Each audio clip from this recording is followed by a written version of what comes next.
আসসালামু আলাইকুম ওয়া রাহমাতুল্লাহ। প্রিয় দর্শকবৃন্দ, VAT with doctor Rauf YouTube চ্যানেলে স্বাগতম। আজ আমাদের 328তম পর্ব। আমরা গত তিনটা সেশনে আমরা আহ, রাজস্ব লক্ষ্যমাত্রা এবং আদায় নিয়ে আমরা আলোচনা করেছি। আজকেও আমরা এই সাবজেক্টের মধ্যেই থাকব। আমরা পরবর্তী সেশনে এই সাবজেক্ট আমরা এটা ক্লোজ করে দেব। তো গত তিনটা সেশনে এই রাজস্ব লক্ষ্যমাত্রা নির্ধারণ এবং আদায় এই বিষয়ে আমরা অনেকগুলো তথ্য দিয়েছি, বেশ কিছু অ্যানালিসিস দিয়েছি। তো এখন আর তার রিপিটেশনে যাব না।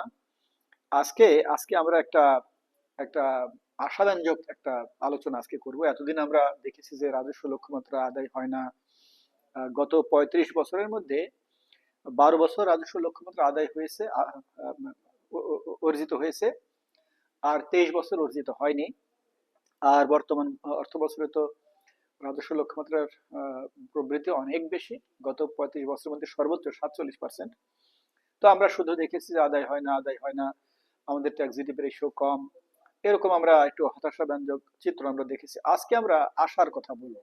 আজকে আমরা আশার কথা বলবো। আমি একজন আশাবাদী মানুষ। আল্লাহ বলেছেন যে তোমরা নিরাশ হইও না, আল্লাহ বলেছেন তোমরা নিরাশ হইও না। তা আমি আল্লাহর এই কথার উপরে খুবই ভরসা করি। আমি যে কোনো কঠিন পরিস্থিতি হলেও আমি আমি আশা করি, আমি ভালো কিছুর আমি আশা করি। আলহামদুলিল্লাহ। তো আমরা আমরা আমরা দেখেছিলাম যে গত 35 বছরে গত 35 বছরে গড় রাজস্ব প্রবৃদ্ধি হয়েছে 13%। এনবিআর এর গড় রাজস্ব প্রবৃদ্ধি হয়েছে 13%। আর হলো আমাদের দেশের ট্যাক্স জিডিপি রেশিও হচ্ছে খুবই কম, 6.6, এটা one of the lowest in the world. আমি আমি যতদূর জানি যে ওয়ান অফ দ্য না, সম্ভবত আমাদের কর জিডিপি রেশিও পৃথিবীতে সর্বনিম্ন। আরো কয়েকটা দেশ আছে, আসলে তাদের কর তাদের মেইন উপার্জনের মাধ্যম না, তাদের উপার্জন হয় অন্যভাবে, খনিজ সম্পদ বা পর্যটন বা অন্যভাবে তাদের তাদের ইনকাম হয়, সেটা তারা করের উপরে ডিপেন্ড করেন না। তো আহ, সেই দেশগুলোর বাদ দিলে আমরা সর্বনিম্ন।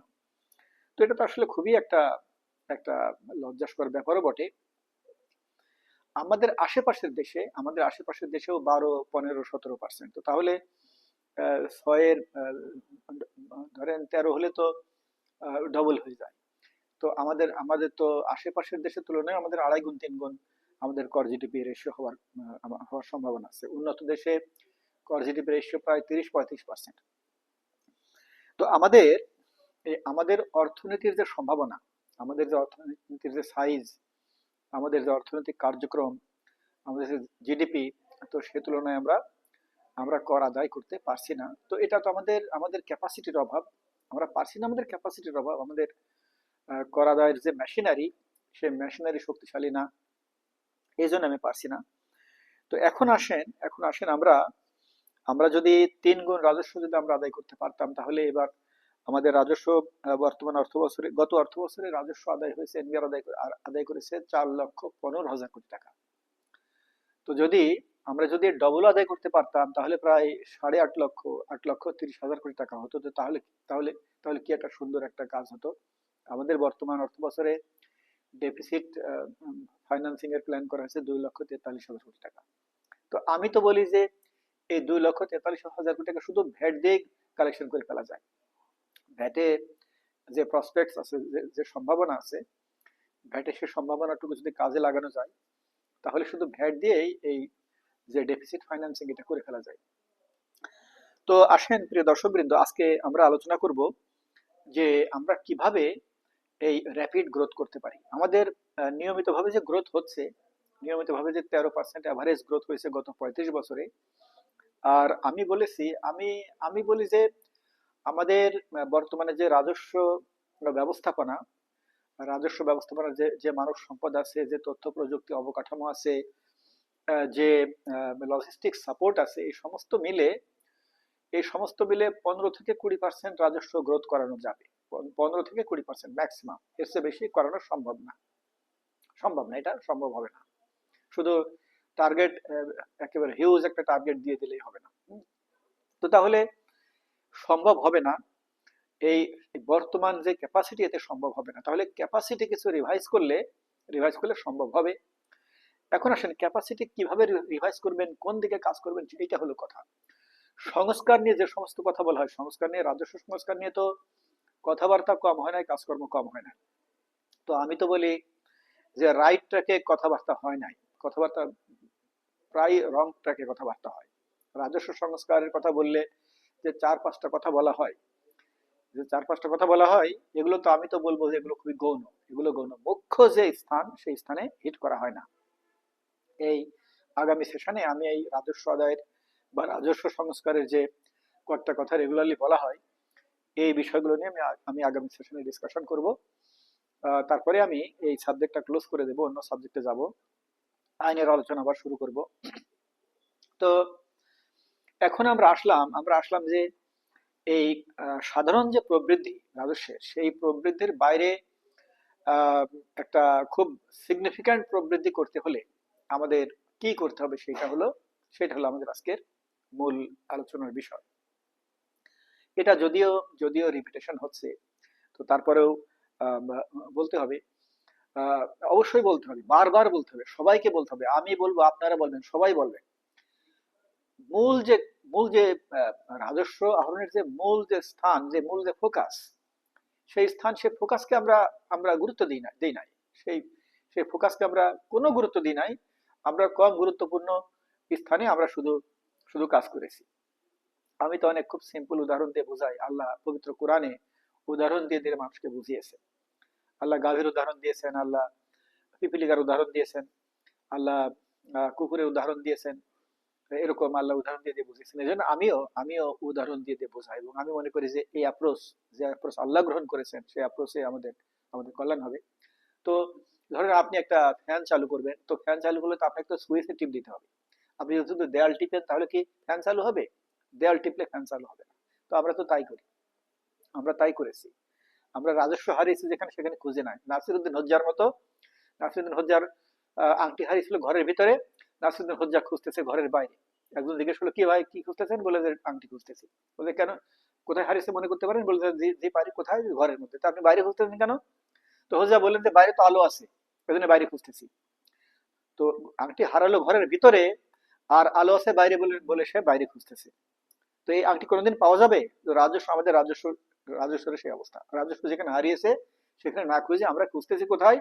আমরা বলি যে সব এক্সামশন উঠিয়ে দিতে হবে। আমরা বলি যে ইউনিফর্ম ভ্যাট রেট চালু করতে হবে। আমরা বলি যে পলিসি এবং ইমপ্লিমেন্টেশন আলাদা করে ফেলতে হবে। আরো কয়েকটা কথা আমরা বলি, এইটা নিয়ে আমি আগামী দিনে আলোচনা করব। পলিসি এবং ইমপ্লিমেন্টেশন আলাদা তো করতে পারে নাই। আমি তো সে প্রথম থেকে একই কথা বলে আসছি। আমি তো অবস্থান পাল্টাই নাই। আমি তো ইমান, আমি তো মুনাফিক না, বেঈমান না। আমি যেটা অন্তরে বিশ্বাস করি আমি সেটাই বলি। পলিসি এবং ইমপ্লিমেন্টেশন, এটা কোনোদিন আলাদা করা যাবে না। আলাদা করলেও আবার একসাথে করে ফেলতে হবে।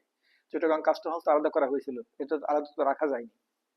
বাস্তবতা বুঝতে হবে, প্র্যাকটিক্যালিটিস বুঝতে হবে, রিয়ালিটিস বুঝতে হবে। মাঠ পর্যায়ের অভিজ্ঞতা না থাকলে এগুলো বোঝা যায় না। শুধু আমেরিকা ইউরোপে কি আছে, সেটা সেটা রেপ্লিকেট করার যে সমস্ত ইচ্ছা, এগুলো দেশের উন্নয়নে কোনো কাজে লাগবে না। তো তাহলে আহ, করার চেষ্টা করে তো অনেক অনেক অনেক কিছু ঘটে গেল। এই পোলাপানকে রাষ্ট্রের সমস্ত ক্ষমতা দিয়ে পোলাপানের উপরে নির্যাতন করে তাদেরকে দমন করার পরেও তো 1 বছর তো ছিলেন, তো করতে পারেন নাই কেন? তো তাহলে আপনারা যে করতে পারলেন না, তাহলে এখন কি এই কথা কি বলা যায় না যে আপনারা যেটা করতে চেয়েছেন করতে পারেন নাই, তাহলে আপনারা অযোগ্য, আপনাদের যোগ্যতা নাই, আপনারা ডেলিভারি দিতে পারেন না? অথবা এটাও বলা যায় যে আপনারা অদূরদর্শী, আপনাদের কোনো কোনো ফারসাইট নাই। আমি তো সে প্রথম থেকে এই কথা বলে আসছি। আমি তো আমার অবস্থান পরিবর্তন করি নাই। আমি যেটা বিশ্বাস করি আমি সেটাই বলি। তো যাই হোক, আজকে আজকে এটা সাবজেক্ট না। এই সাবজেক্ট নিয়ে আগামী দিন আলোচনা করবো। আজকে সাবজেক্ট হলো যে আমরা খুব র্যাপিডলি আমরা কিভাবে আমরা রেভিনিউ গ্রোথ করতে পারবো। রেভিনিউ প্রায় আমাদের ইনকাম ট্যাক্স এবং ভ্যাট ফাঁকির মূল স্থান, একেবারে মূল স্থান হলো বিভিন্ন প্রতিষ্ঠান তারা সেল গোপন করে ফাঁকি দেয়, বিক্রয় গোপন করে। তারা প্রকৃত বিক্রয় তথ্য ভ্যাট কর্তৃপক্ষের কাছে, ইনকাম ট্যাক্স কর্তৃপক্ষের কাছে পেশ করে না। এইটা হলো একেবারে আমাদের রেভিনিউ ম্যানেজমেন্টের মূল সমস্যা। এই কথা কি কেউ কোনোদিন বলেছে? কেউ কোনোদিন এই কথা বলেছে যে আমাদের আমাদের রেভিনিউ ম্যানেজমেন্টের মূল সমস্যা কি? তা আমার কথা যদি ভুল হয়ে থাকে আসেন, আমার সামনে আসেন, এসে বলেন যে আমার কথা সঠিক না। তো তাহলে আমি কি বললাম? আমি বললাম যে আমাদের রেভিনিউ ম্যানেজমেন্টের একেবারে মূল সমস্যা, একেবারে বেসিক সমস্যা হলো যে বিক্রয় গোপন করে ভ্যাট কর্তৃপক্ষের কাছে, ইনকাম ট্যাক্স কর্তৃপক্ষের কাছে প্রতিষ্ঠান তার প্রকৃত বিক্রয় দেখায় না, গোপন করে। কিভাবে গোপন করে? সে ক্যাশ পেমেন্ট নেয়, ক্যাশ পেমেন্ট নিয়ে সে তার সেল গোপন করে। সে ভ্যাট ইনভয়েস ইস্যু করে না, ভ্যাট ইনভয়েস ইস্যু না করে সে সেল গোপন করে। সে ফেক ভ্যাট চালান ইস্যু করে সেল গোপন করে। সে সে ভ্যাট চালান ইস্যু করে, কিন্তু এটা সে ভ্যাটের হিসাবে দেখায় না, ওটা সে রিমুভ করে দেয়। সে একটা ভ্যাট চালান ইস্যু করে এটা দিয়ে 3 বার সে পণ্য সরবরাহ করে। এই যে বিভিন্ন মাধ্যমে সে তার প্রকৃত সেল গোপন করে সে তার ইচ্ছা মতো একটা সেলের উপর সে ভ্যাট দিয়ে দেয়, ইনকাম ট্যাক্সও সে এইভাবে সে ফাঁকি দেয়। তো তাহলে তাহলে এখন এখন রাজস্ব সংস্কারের একেবারে মূল স্থান হতে হবে যে সরকারকে, এনবিআর কে বা ভ্যাট ডিপার্টমেন্টকে এবং ইনকাম ট্যাক্স ডিপার্টমেন্টকে তার প্রকৃত বিক্রয় তথ্য হাতে পেতে হবে। এ হলো একেবারে মূল কথা। এখন কিভাবে পাবেন সেটা সেটা তাহলে আপনি বলেন কিভাবে পাইতে পারেন? আমি তো বলছি ইনভয়েস অটোমেশন, বর্তমানে এটাই সবচেয়ে উৎকৃষ্ট পদ্ধতি। এই যে অফিসার যে সেল ভেরিফাই করে এই এইভাবে এই বর্তমান জগতে এই রেভিনিউ আদায় করা যাবে না, গ্রোথ করা যাবে না। তাহলে তাহলে একটা একটা অটোমেটেড ইনভয়েস সিস্টেম করতে হবে। তারপরে যেটা আহ, এটা র্যান্ডম করলে হবে না। এটা করার পরে উপর থেকে যারা top revenue revenue giving entity, এই থেকে শুরু করে আস্তে আস্তে নিচের দিকে নামতে হবে। ইএফডি যে ফেল করলো, ইএফডি ফেল করার একটা অন্যতম, অনেকগুলো কারণ আছে। একটা অন্যতম কারণ হলো এই অ্যাট র্যান্ডম এগুলো করা হয়েছে। ব্যবসায়ীরা বলেছিল যে এক একটা সেক্টর করে দিয়ে দাও। তো সেক্টর ভিত্তিক যদি সব দিয়ে দেওয়া হতো তাহলে মনে হয় এরকম এই অবস্থা হতো না। তো এই অটোমেটেড ইনভয়েসের ক্ষেত্রেও উপর থেকে শুরু করতে হবে। 1,28,00,000 টিআইন আছে, এর মধ্যে কর্পোরেট টিআইন হচ্ছে 1,64,000। 8 lakh plus plus plus BIN VAT registration আছে, এর মধ্যে প্রায় প্রায় 98% ভ্যাট দেয়। ধরেন ধরেন 10,000 প্রতিষ্ঠান। তো ট্যাক্স এবং ভ্যাট, মূল যে ট্যাক্স এবং ভ্যাট প্রদান করে, ধরেন আপনি যদি 50,000 প্রতিষ্ঠান ধরেন, এই সেম টিআইন বিআইন সেম, একই প্রতিষ্ঠান বড় যারা তারা সেম। আপনি যদি উপর থেকে যদি আপনি 50,000 প্রতিষ্ঠান ধরেন, তাহলে এই টোটাল ভ্যাট ইনকাম ট্যাক্সের প্রায় 95% উপরে কালেকশন হয়। একটা রোবাস্ট একটা অটোমেশন সিস্টেম তৈরি করে প্রথম বছর 3 বছরের প্ল্যান নিতে হবে। প্রথম বছরে 5,000 প্রতিষ্ঠান নেটে নিয়ে আসতে হবে, দ্বিতীয় বছরে 50,000 প্রতিষ্ঠানকে নিয়ে আসতে হবে, তৃতীয় বছরে 1,00,000 প্রতিষ্ঠানকে নিয়ে আসতে হবে। এরপরে আস্তে আস্তে বাকিগুলো নিয়ে 10 বছর একেবারে সারা দেশের সমস্ত ট্রানজাকশন এই অটোমেটেড সিস্টেমে আপলোড হবে, সেরকম ব্যবস্থা করতে হবে। তাহলে শুধু রেভিনিউ আদায় না, রেভিনিউ আদায় তো 3 গুণ বাড়বে, 3-4 গুণ বাড়বেই। রেভিনিউ আদায়ের পাশাপাশি ক্রাইম কমে যাবে, অর্থনৈতিক ক্রাইম কমে যাবে এবং সাধারণ ক্রাইমও কমে যাবে।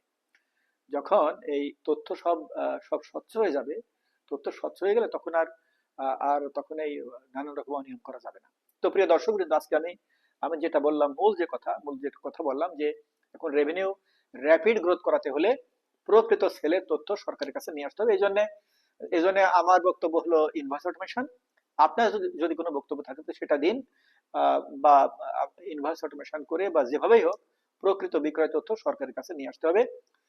প্রিয় দর্শকবৃন্দ, আজকের মতো এখানে শেষ করলাম। অনেক ধন্যবাদ। খুদা হাফেজ। আসসালামু আলাইকুম ওয়া রাহমাতুল্লাহ।